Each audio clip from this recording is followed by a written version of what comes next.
Ikigo cy'ibarurishamibare mu Rwanda cyatangaje ko muri Kamena umwaka w'ibihumbi 2025 umusaruro w'inganda wiyongereye kuva kuri 38% ukaba ugeze kuri 85% ugereranyije n'umwaka w'ibihumbi 2024.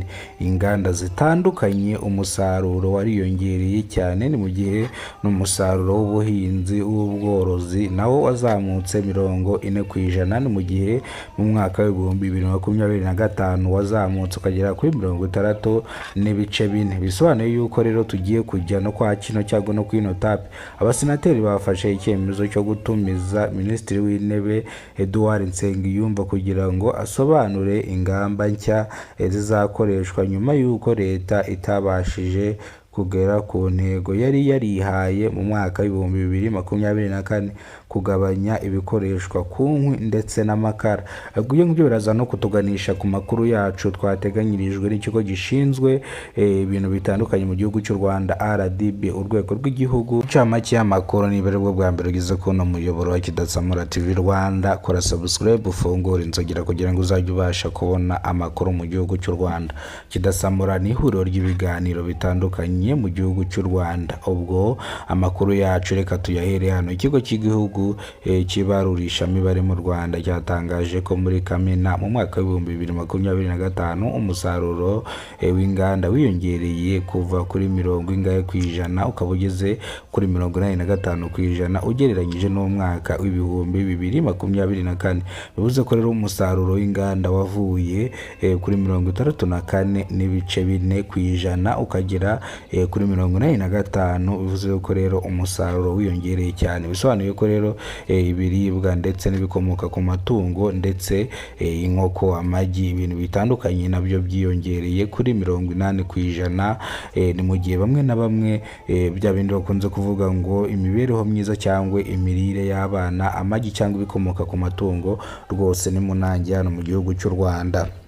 Bivuze ko rero tugiye kugaruka ku basenateri. Abasenateri bafashe icyemezo cyo gutumiza Minisitiri w'Intebe Edouard Nsengiyumva kugira ngo asobanure ingamba nshya zizakoreshwa nyuma y'uko leta itabashije kugera ku ntego yari yiyemeje mu mwaka w'ibihumbi 2024 kugabanya ikoreshwa ry'inkwi ndetse n'amakara. Ariko ngiye byaragabanutse kabisa. Ni ukuvuga ngo impamvu ngiye mba mbona ibintu nk'ibi ngibi byagabanutse byo gukoreshereza kunywa cyangwa amakara, ni ukuvuga ngo nta muntu ngiye nyibona ugicana inkwi kereka inganda yenda zikora ibintu bitandukanye, imigati n'ibindi. Nibyo bintu ngiye mba mbona bikoresha inkwi. Ariko ni ukuvuga ngo ngiye mba mbona rwose mwebwe mubona bino bintu bitaragabanutse. Buriya bisobanuye yuko bazanye uburyo bushyashya bwo guteka. Hari koko teka simati, koko hari n'uburyo bwo guteka ku mapurenti.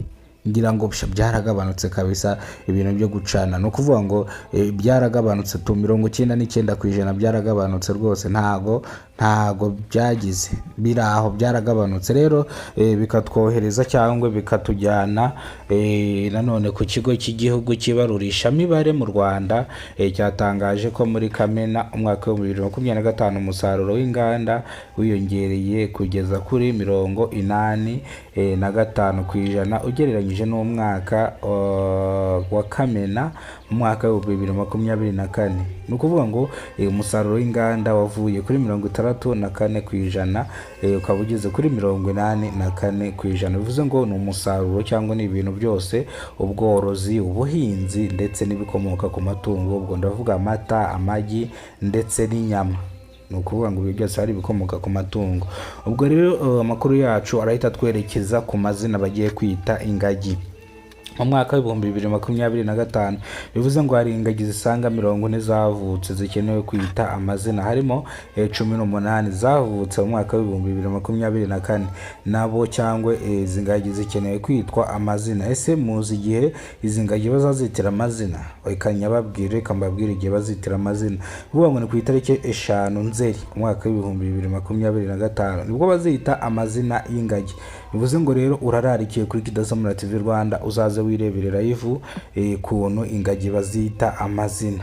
bisobanuye ko rero tuzababwira amazina y'ingagi, tubabwire iki, abazaba hari bose muzajye kuri live ya Kidasamura TV Rwanda kugira ngo mubashe kubona amazina y'ingagi. Ariko amazina y'ingagi ndaza kuyababwira, reka mbe mbicishije amatsiko kugira ngo mukomeze mutegereze. Ariko nanone hari ibintu byabereye mu karere ka Kamonyi byateye abaturage ubwoba. Kamonyi ku gicamunsi cyo kuri uyu wa gatanu mu murenge wa Gacurabwenge hashyinguwe umugabo w'imyaka 40 y'amavuko bikekwa ko yishwe n'inyama z'inka yataburuye bakazirya.